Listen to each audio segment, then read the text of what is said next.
If Zelensky comes out of that meeting without getting a guarantee of the Tomahawks, is it a failure? That's definitely not a success. Okay, let me put it this Right. way. Okay. Far from that. Okay. And this is not the failure of Zelensky. I want to be Yeah. very clear. Sure. This would be the failure of the White House to deliver on the promise, and not only to deliver, but to turn the tables and actually really to show to Putin that the White House is really serious in having a fair and just peace in Ukraine. Well, let's speak now to Steve Pifer, who's former US ambassador to Ukraine and former senior director for Russia, Ukraine and Eurasia on the National Security Council. Good afternoon to you. Good afternoon.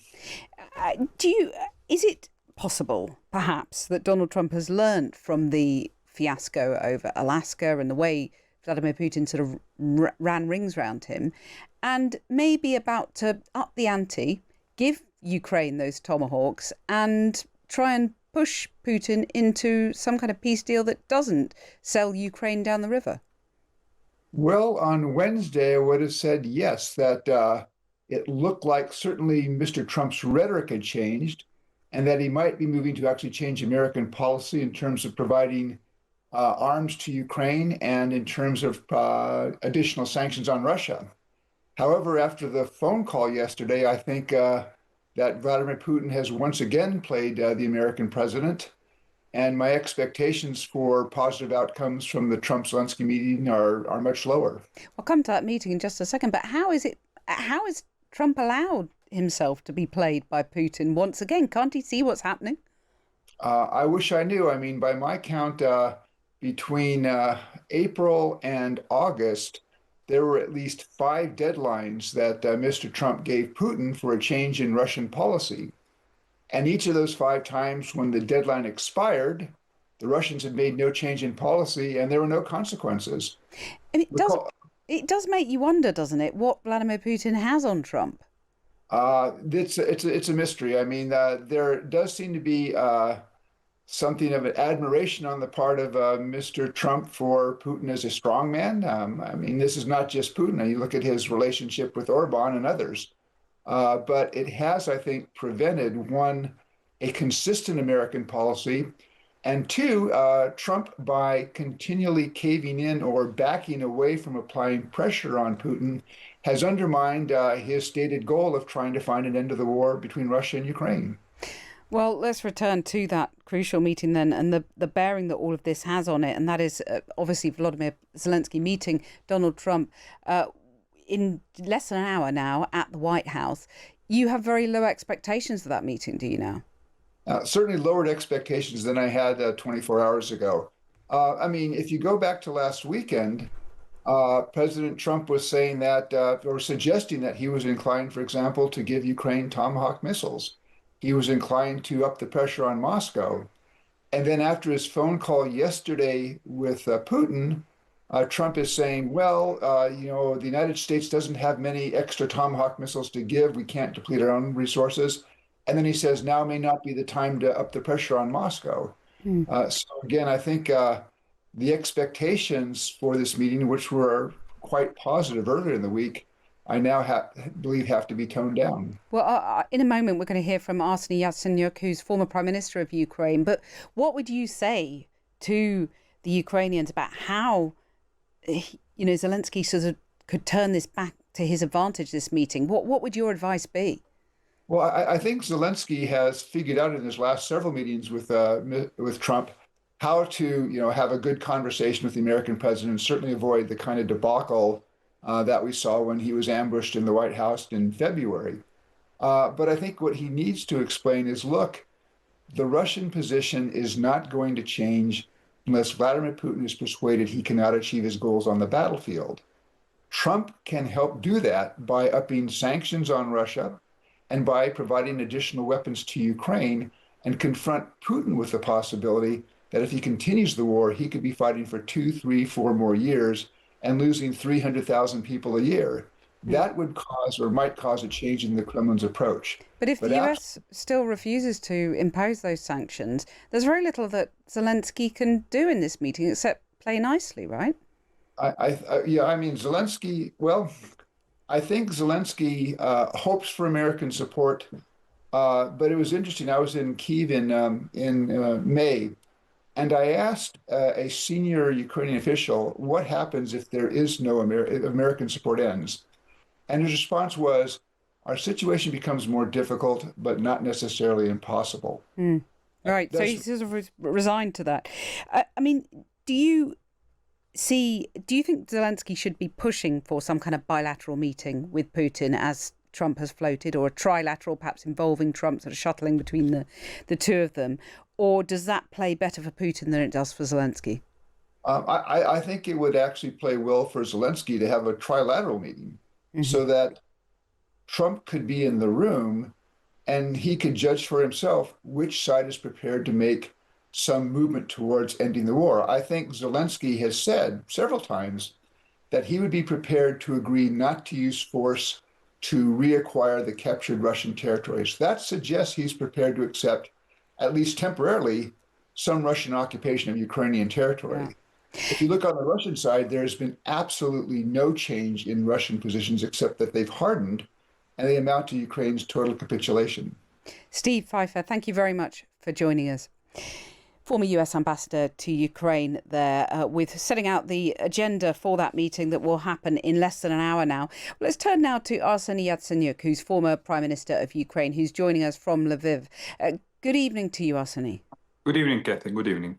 Thank you very much for joining us here on Times Radio. We had you in the studio very recently, but good to have you down the line.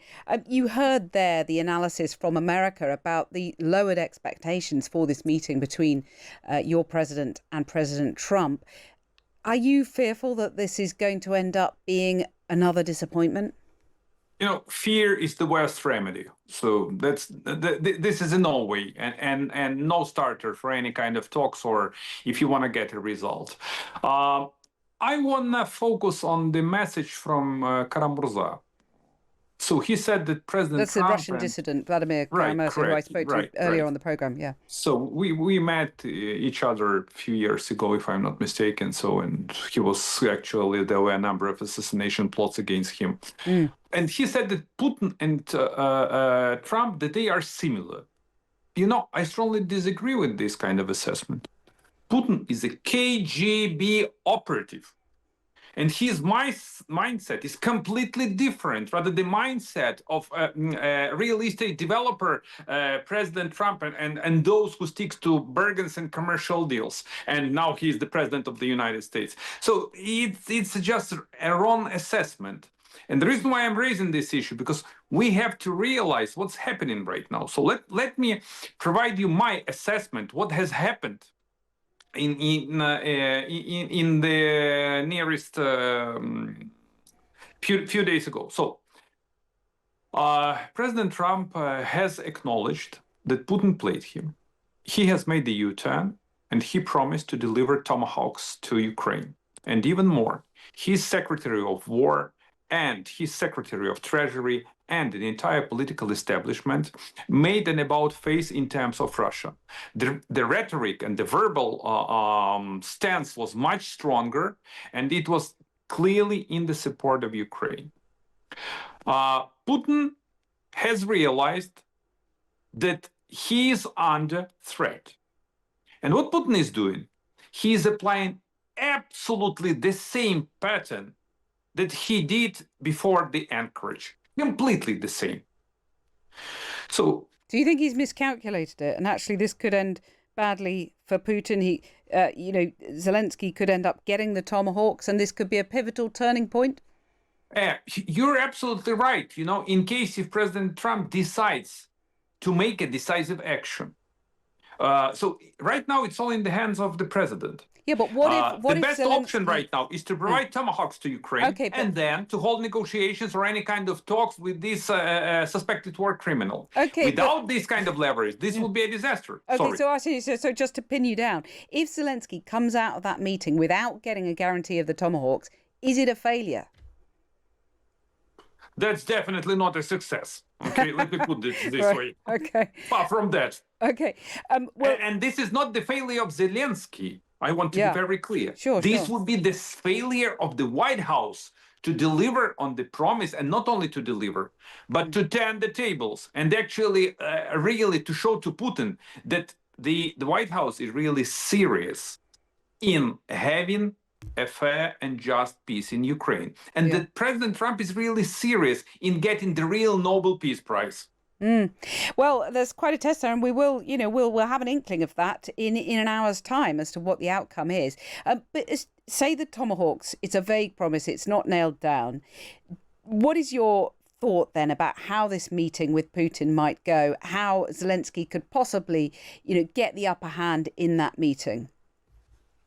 You mean the meeting between President Trump and President Zelensky? To be specific, there's this talk about the fact that Trump could organise some kind of trilateral involving Putin. You mean this so-called trilateral meeting? Yes, exactly. I mean, do you think that Putin will never agree to that, for starters?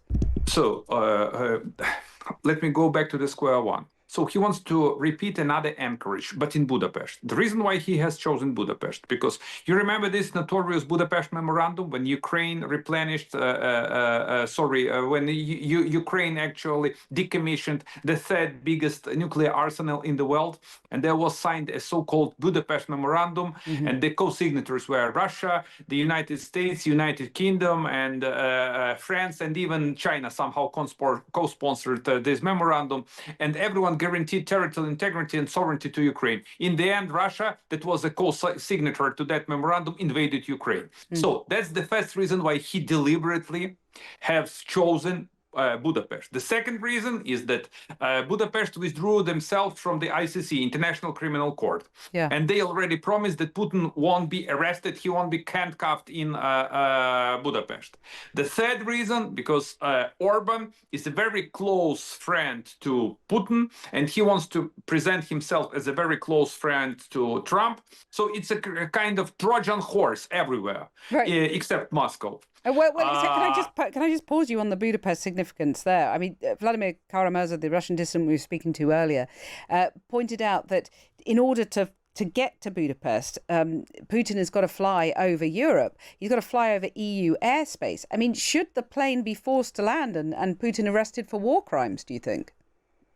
Look, I am not sure that we really have those who can force this airplane to land, and those who can handcuff Putin. And the very reason is very clear. Because Putin is the so-called president of the country with the biggest arsenal of nukes, period. So we have to be realistic. And the European Commission already issued a statement that it's up to the European member states to decide whether they provide a leeway or free access for Putin's aircraft to Budapest or no. But we are jumping into really not important details. Right. So just final point on how you expect this meeting to go and whether anything can be salvaged from it to Ukraine's advantage. What is needed for Ukraine? For Ukraine is needed durable and just peace, and as a first stage, unconditional ceasefire. Whether President Trump is ready to deliver this, I hope that he wants to deliver. But whether he has tools, yes, he has these tools. But whether he is ready to exert the pressure on Russia, this is the biggest question mark I have. In terms of any kind of trilateral meetings, I don't care about any kind of meetings. We already had the meeting in Anchorage. So what's in the end? It is about the deliverables, and the meeting is just a kind of show that wraps up complicated work of negotiating teams and of Ukrainian military, how to bring Ukraine to peace. Arseny Yatseniuk, former Prime Minister of Ukraine, thank you very much for joining us.